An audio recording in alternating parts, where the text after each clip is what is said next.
Sup, fuckers, Accolonn here, and of course the question we asked today is, did Sargeras actually try to kill Azeroth? Now, of course, there's various accounts, various people have various opinions, and that's fine.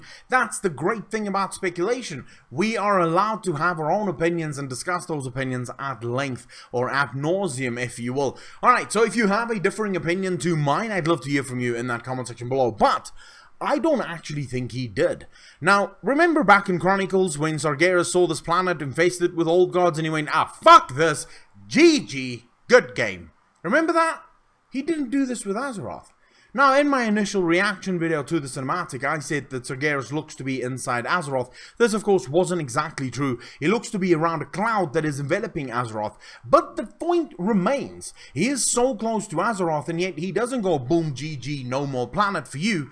He instead just stays there, and the only point at which he shows any form of aggression is the moment they pull him out of this cloud. So the second he is removed from the near or the vicinity of Azeroth, this is where he plunges his sword into the planet. Now you could say, yeah, but he just didn't have a body, and as soon as the Pantheon pulled him out, he got his body back and went, fuck it, now's the time.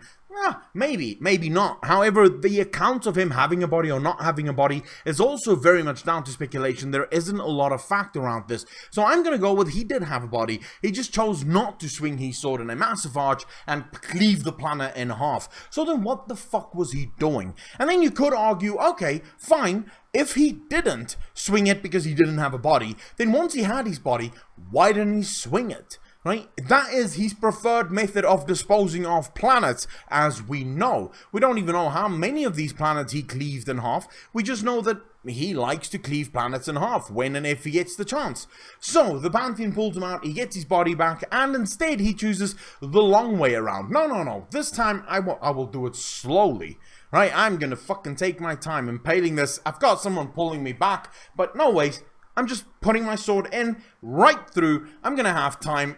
Surely I can't feel the force with which I'm being pulled away from the planet, so I'm just going to take my time and plunge the sword into this planet and hopefully kill it. I don't think so. Right? Now, there's a couple of things that kind of feed into this theory. Right now, if you look at the sword, it seems to be seeping into Azeroth. Whatever is inside that sword, whatever that sword consists of, seems to be seeping into Azeroth itself. Right? There's also a little bit of dialogue that speaks about an ancient power, an ancient presence that is seeping into our world. Now, either she is talking about the actual old god presence, the old god corruption that is once again seeping into our world, or she's talking about something much older. What if she's speaking about chaos? Right, so last night on Pyromancer's Discord, we had this fascinating discussion about a picture, this picture on your screen right now, and all of the different elements that is present inside Azeroth. Now, the one element that is nowhere to be found on Azeroth is this order, chaos. Right, so chaos, the element of chaos, the thing that comes after Fel, isn't present. We don't have that. We have Fel, but nothing after that. What if that is the thing that is inside Sargeras' sword? It is chaos. Also, we know that the previous two times where the Earth, or where Azeroth got really fucking hurt, the first time we actually got a Well of Eternity, right? So her blood seeped into, her life essence seeped into this hole, and it just created this fucking pool of shit until we created the Well of Eternity in order to contain the lifeblood that was seeping out of her. However, this time it doesn't do that. This time it crystallizes and it comes up as azurite. Why doesn't it flow out and fill up Silithus? I mean, Silithus already looks pretty much like a dam, so it could take a shit ton of her life essence. The gnomes or the goblins are making fucking damn sure that this dam gets deeper every single fucking day, right? So the goblins are hard at work making sure that this azurite or the life essence have no way to go but up. Alright, so why isn't it seeping out? Why instead are we getting these crystalline elements of the lifeblood? Could it be that now finally Azeroth have all of the elements available to her? So she is now ready to be born, born from every single one of the elements. Now, of course, this is a lot of speculation, and I have very little evidence of this, other than speculation, other than it kind of makes sense. I mean, look at the sword, and look at the movement of this red shit that's just going down, and now look into the eye. On your screen right now, you will see I'm standing in front of the sword. This is the kind of eye, it's on both sides of it, and it does the exact same thing on both sides. And what you see is the cosmos from the center going out, 3 mirrored cosmos just moving outward, right? Consistently moving outward. What the fuck is this? What is this thing that is moving outward? Because whatever is moving from the center outward is also moving down the sword and into Azeroth. Could it be the chaos? Could it be the actual chaos? Because if you look at the cosmos here, there is a part that is surrounded by red, right? So there's a lot of stars, a lot of things happening in the center of this.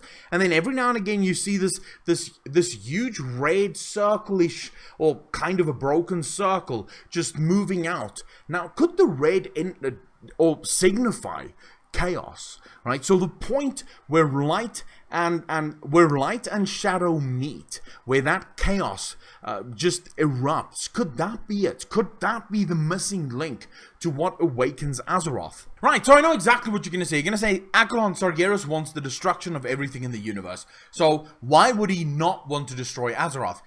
It's not entirely true though. We know of another world soul where Sargeras did not destroy Argus, right? He tried to corrupt Argus instead. Why did he try to corrupt him? Because he knew that this Titan had to see things his way. Right? This Titan needs to understand the threat of the Void Lords. That's the only way in which they can survive. Remember, the Void Lords, they scared Sargeras to the point where he was willing to destroy all life. So he understands the power of these beings, right? He understands just how powerful these beings are. Now, Sargeras trying to corrupt Argus might not seem like a big thing to you, but Sargeras trying to corrupt the Pantheon leaves an entirely different taste. If Sargeras just wanted to destroy all worlds, he could do so with his Burning Legion pretty easily, right? Just go from planet to planet, go whap, whap, whap, whap, whap, whap, whap, whap, whap, fucking everything's done, GG, no more games for you, right? So, easy life. But Sargeras doesn't do that. Instead, Sargeras tries to corrupt Argus, the Unmaker, which in itself is also a very interesting name, by the way.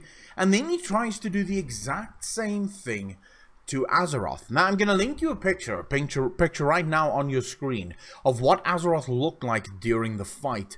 As you can see here, he's enveloping her, right? So he is all around her. My belief here is that he was trying to make her incorruptible. Because he understands that if she is already corrupted by the Foul, if she is completely overtaken by the Foul, then the old gods have no hold over her. There's no way for the old gods to take hold of her because the corruption is already Foul-based. Right? And that was what he was trying to do. So why does he plunge the sword into Azeroth? I believe the sword is an extension of his soul. It is mentioned in quite a few books. Right? So the sword is an extension of his soul. When he realized that the Pantheon is pulling him away and he can no longer do it himself, he literally took a piece of his soul and plunged it into Azeroth. And as you can see, as I've said before, you can see this seeping into our world. This is Sargeras' soul seeping and merging with the Azerothian world soul. Right? So Azeroth will awaken with Sargeras, or at least a piece of Sargeras inside her. And I think Sargeras is arguing that hopefully this piece of him can keep her from being absolutely corrupted. So hopefully this piece can stop the old god corruption since she is still asleep.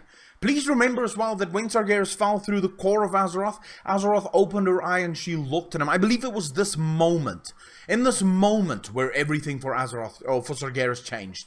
It was in that moment where he realized the immense power of this being, and he knew if he had this being, the Void Lords would not stand a chance. But in order for this being to be on his side, she cannot be corrupted by the old gods. Right? And that all he has ever cared about is defeating the Void Lords. I also believe there might be some link between him and Azeroth. There might be some deeper link that no one right now would even dare to go into. But I do think that there's something there. The fact that she looked at him, and it says after that that he became completely obsessed with Azeroth, right? So all of the characters that is corrupted inside Tomb of Sargeras, they all have damage to one of their eyes, Kill Jaden included. And I mean, this is not really something that should happen, but it does happen. All of the characters have this damage to one of their eyes, which means that this made a truly lasting impression on Sargeras. That, of course, is just my thoughts. You might have different opinions here. I would love to hear from you in that comment section below. And then if you like this video, if you like videos like this one, hit that like button, hit that subscribe button, let me know in the comment section below exactly what your theories are. What's your theories? What speculation do you have for me? I love to read your comments, as you well know. And then if you dislike this video, hit that dislike button, let me know in the comment section below exactly why you dislike this video. Maybe you just dislike my voice, my face, my hair, my beard, the fact that I'm fat, or the fact that I speak with my hands a lot. Whatever you want to dislike, you can dislike whatever the hell you want. This is the internet, of course, and your opinion on the internet matters. Then to everyone over on Patreon, the patrons of the channel, thank you so much for your monthly contributions. They do mean the world to me. To everyone that keeps donating over on PayPal, thank you for your donations. Without you, none of this would be possible, so thank you so much to both you and the patrons. Then if you want to contribute to the channel a little bit more directly, links as always is in the description down below. But if you feel like a fat fuck on the internet doesn't deserve your money, you don't have to give me anything. The only thing I ask for is that you subscribe to this channel, like this video, and share this video around with as many people as possible. That's all I ask for. So keep your money, and please just do that. Guys, thank you so much for watching. My name is Accolonn, and as always, I will see you guys very, very shortly with some more World of Warcraft videos. Bye-bye, guys.